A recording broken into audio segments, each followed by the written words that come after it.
Hey everyone, I'm John Lynn, the founder and chief editor at Healthcare IT Today. We're excited to bring you another in our series of interviews with top leaders in health IT. And our guest today is Dan O'Connor. He's VP of Partner Success at HCTec, and Chris Durham. He's VP Service Desk Operations at HCTec. Welcome, guys. Thanks, John. Thanks for having us. Yeah, Happy to excited be for here. this discussion. Lots happening. Technology is evolving and impacting everything, including the service desk. So I'm excited to learn about, how you're servicing different organizations and providing, solving lots of problems for them. But before we go there, Dan, tell us a little bit about yourself and HC Tech. Yeah, thanks. I'm past RN, past CIO, and I've been with HC Tech about 7 years. HC Tech's a managed service, actually a full service organization. We do a lot of managed service, a lot of staffing. We've been around since 2010, 100% onshore and 100% healthcare focused. Awesome. Nurse, CIO, and now service desk. Wow, that's interesting. I don't think there's many that have that combination. I Yeah. love that. Chris, how about yourself?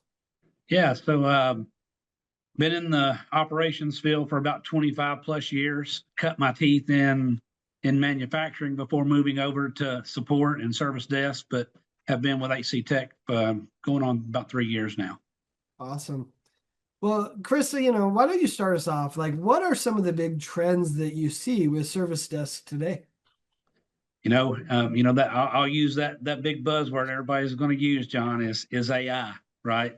Yeah, A lot of service desks are trying to implement AI into their daily operation and how it can make them more efficient. So probably one of the biggest trends. There's some other trends like we see service desks that are coming, customers that are coming onshore versus going offshore with their service desk. We do see that in the industry as well for numerous reasons. Most of that being quality related, quality of the service. interesting. Dan, what other trends have you seen? I mean, the one I like is a lot of people maybe are doing some service desk for their basic function, but for their advanced EHR, they're outsourcing it. That seems to be a trend for me, but I don't know. What would you add, Dan? I would say, certainly looking at data and finding trends in the data, we're getting a lot more requests to analyze data and tell us what the data is showing us. We don't just do technical service desk here, excuse me. We do my chart. We have a huge my chart or patient portal practice. We also do clinical service desk and then the standard technical service desk. So we take a lot of calls every month, and we have a ton of data, and we use that data to really help our clients find trends and reduce call volume and hopefully increase experience. And that's the other thing I would say. We get a lot of moving towards just transactional, but into better experience. Interesting. Yeah, I think I want to get to that data, but Chris brought up an interesting point. AI is starting to automate so many different things, including the service desk. Maybe you could start down like what parts of the service desk really should be automated. We shouldn't have humans doing it. And what's the value and kind of the customer response to automating parts of the service desk? Sure. I think when you look at automation with Service Desk, it's really to start with the things that are very routine, transactional. Password resets comes to mind, and we get a lot of password resets across to all of our service lines. But a lot of that can be automated, either with a bot, either with an automated agent, and those things it's really speed to resolution. Um, they can be done lower cost, and then also they can teach the caller, whether it's an internal user, a patient, how to do that the next time on their own. Hmm. So those are key areas, I would say, at least to start. Yeah. Yeah. Chris, what else would you add? Yeah, I mean, Dan's exactly correct. It's the repetitive things, but also, he mentioned before the reporting side. So AI is helping tremendously, even on the reporting side, where a human doesn't necessarily have to do it. It's doing it for you, and even in the analyzation of calls, right? that it takes a lot of the error out if AI is listening to the call. So there's a lot of areas that can be automated, but there still has to be areas that aren't, to where you get that personal touch, that service. Hmm. It's interesting you say that because I come from the perspective like I don't want to talk to a human to reset my password. I just want it done and done quickly. Sure, Right? Like sure. I'm almost mad if an organization doesn't automate it, right? Like, let me save the human for the harder stuff. It's, I think in the healthcare industry, we've been it's AI has taken, it's just slowly started to take on, right? And people have trusted it enough to start to automate some of that stuff, right? In other industries, it's already happening, right? And they're much further along, slower on the healthcare side. But I think you're going to start to see that speed up in the months to come. Well, talk to me more about that, Chris. Like, how is the AI helping to improve the service desk outcomes and maybe even personalize the experience more Yeah. for those calling in? Yeah. So like even for us, like we have it where it when a caller calls in, agent assist pops up, and that's an AI assisted agent assist, and it gives very pertinent information about that particular customer, things that the agent should know quickly, and it also is listening, and then it helps with knowledge, so it's quicker, right? So it just makes the response quicker. It makes the agent much more knowledgeable, and it's at their fingertips. They're not searching. That's just some quick answers to how it can help personalize, right? Yeah. Dan, how are you seeing, AI being used to evaluate the call center agents? Chris kind of talked about evaluating all the reports, but one of the big things about a call center is making sure your agents are working effectively. How are you seeing kind of AI being used to evaluate the call center agents and maybe, the kind of the full range of interactions as opposed to some small set of randomly selected calls that you might have done before? Yeah, I mean, I think as you look at call evaluation, traditionally we would evaluate, I don't 10% of the calls every month. Maybe. So you're talking, If you're lucky. yeah, if you're lucky and it's a good month. Today we evaluate 100% of those calls. And in the past, when you reviewed those calls, you might be reviewing them a day, if you're lucky, maybe 5 days after the call. Today, we get an evaluation 3 to 5 minutes after the call happens. So, two things there. You can use those evaluations to identify trends, both trends from an agent perspective. Maybe, maybe you need to do some um, rework with an agent on a specific area.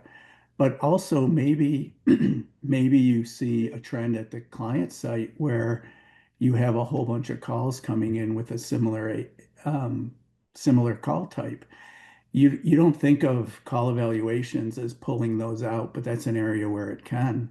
If all of a sudden you're seeing, calls on wireless access at a specific building, it alerts us to call that client back and say, hey, we think you have a wireless issue starting at this site. So speed to resolution, better outcomes, better experience. Those are all things. Pointed training, Yeah, the ability to focus in and train where you need to. I mean, this whole listening to 100% of the calls, yeah, that's groundbreaking.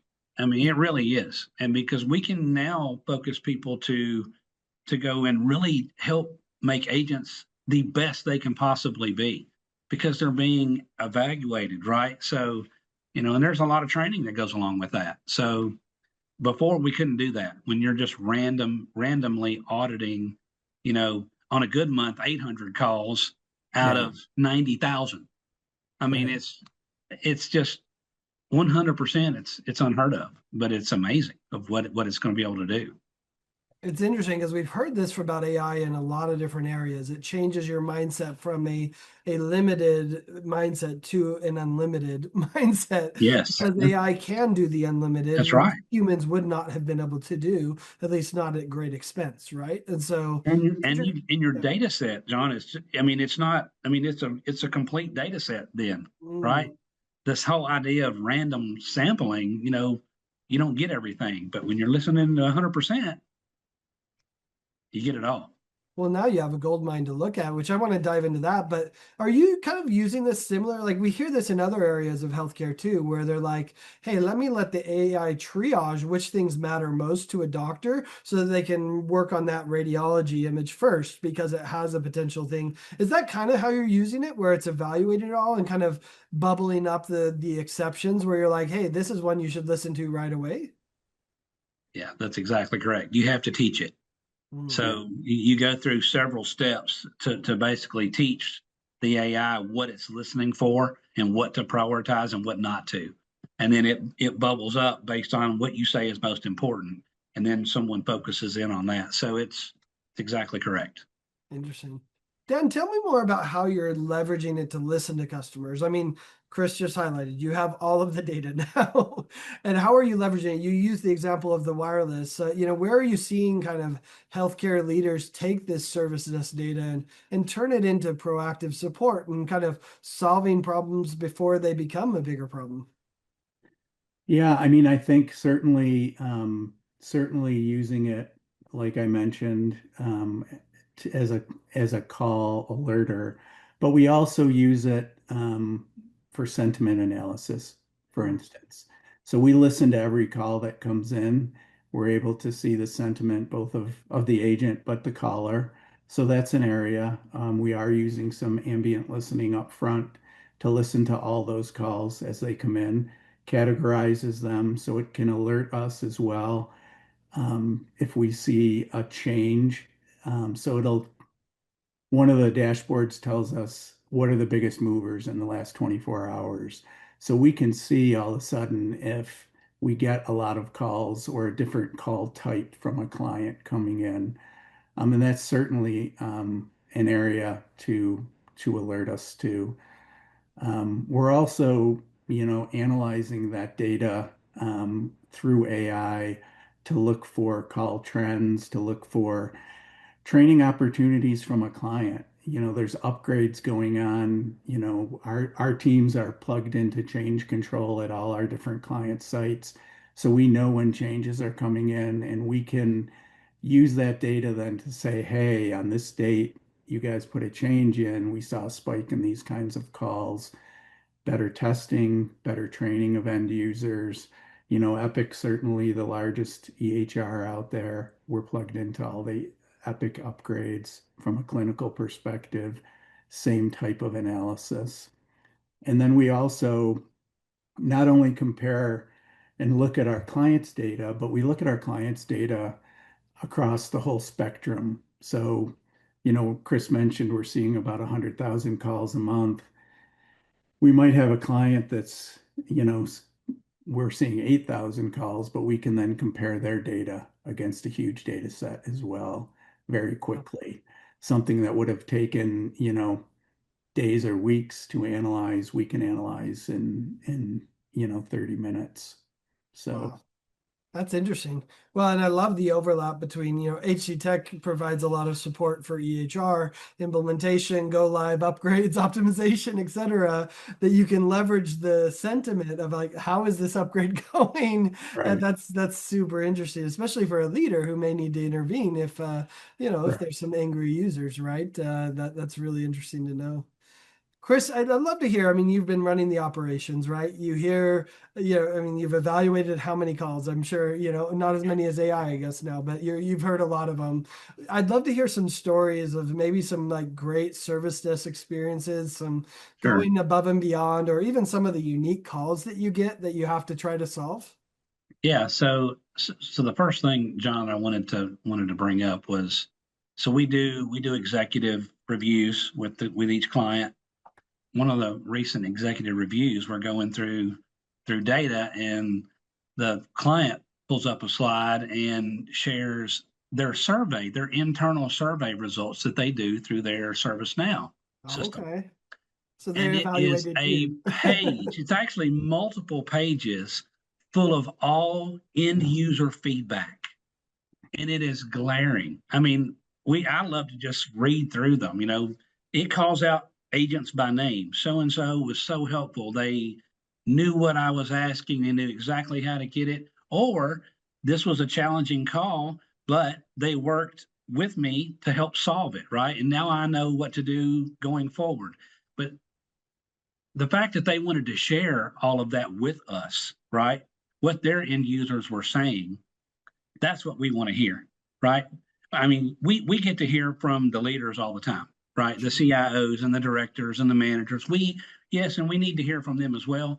But it's most important to hear what the people on the other side of the phone, what they're saying. What is their level of the experience, right? In some of those calls. And I'm going to punt to Dan. He's got some examples to share as well. But I just wanted to share, that's just an example of what one client brought to us here recently. And we didn't even ask for it, and it was pretty awesome. Interesting. Dan, what are some stories from your end? Yeah, I actually happened to be talking to a client last week, one of our monthly kind of monthly reviews, and we were talking about Agent Assist actually. And so he actually he went into ServiceNow, brought up a call that had come in 17 minutes before. And he said, let me give you an example. And it was a call on, and the short description of the call actually said, media manager's not working. And he said, that's not real helpful. He said, but let me show you what your AI summary said. And the AI summary said, caller unable to upload images to media manager after a recent upgrade. And he's like, that tells me exactly what I need to look at. He's like, I would have gone down a rabbit hole looking at their access, looking at a whole bunch of different things where this zeroed in. And he went on further to say, not only that, but in our summary is kind of bullet points. It's kind of why the person called, what the agent did, and what the outcome is. And he's like, this middle section, it told me that they verified the user's first name, last name, phone number, and device. He said, so now I know what the agent did. And it went on to a couple other things. But he's like, now I can take that and it's almost actionable. I don't need to call the user back. I can start working on this. He's like, and this is just something new and started, but he's like, this is game changing for us. And when you look at a comment like that, and that, I mean, he literally just went into ServiceNow and brought that call up, but that is speed to resolution, something that might have taken, an hour or 2 hours to resolve now can be resolved in minutes, and that person's back working. So, that's a real life example of a call that I was on last week. We were talking about a bunch of things, and we were actually talking about some other AI that we're adding, and that came up, and he's like, this is game changing for us. So It's all about efficiency, John, and that's where AI is helping drive the service desk. It's going to make us more efficient, and that the value to the customer on that side is if we're more efficient, those costs it translates directly to them. Then it's cheaper for us to do it, and we can deliver it cheaper for them. So it's a win-win, really. So I'm glad that the industry is embracing it more and more every day, and it's definitely helping. Yeah, Yeah. I mean, you guys are taking me back to my old days working tickets in a data center in a university myself, and how many times I had to be on the phone calling them to try to get the information I need. So it's amazing Yes. that you're capturing the information so the problem can be solved rather than phone tag, which we all know is almost impossible. So that's incredible. Dan, as you kind of like look over all your clients and all the people you've worked with, and organizations that you've talked to about, leveraging Service Desk, what's maybe one thing that you see a lot of healthcare organizations missing when it comes, when it comes to their Service Desk? Yeah, I think a lot of organizations are still stuck in the service desk is just transactional. It's just, um, it's break fix. And it really, when you look at organizations that are embracing AI, embracing change, embracing the data, it's the front end to a ton of data that clients have, and leveraging that data to improve outcomes and improve experience. One of the things, we say here is, and we, when we hire someone new, it's something I know Chris says it, I say it, there's a patient at the end of everything we do. We might be doing a technical service desk call, but everybody that's calling in somehow is hitting a patient. And so taking that data and leveraging it to increase outcomes and increase experience is huge. And I think we're slowly starting to see organizations. We still have a lot that aren't there yet. We're pushing them that way, and we have a lot that are pushing us as well. So I think we're starting to see that change. 2 years ago, if you would ask me that question, I would have given you a different answer. But AI is now starting to be embraced, not just talked about, and I think that's huge for our industry. Yeah. I mean, it's interesting to hear you say that because I think you're right. There are a lot of organizations that service desks are transactional. They aren't using the data to actually be proactive to solve problems and be strategic in their organization. So it's great to see HCTec and your customers really pushing that forward and making it more useful. It is a font of data that and we know data is a power right now, especially in this world of AI. That's it. Awesome.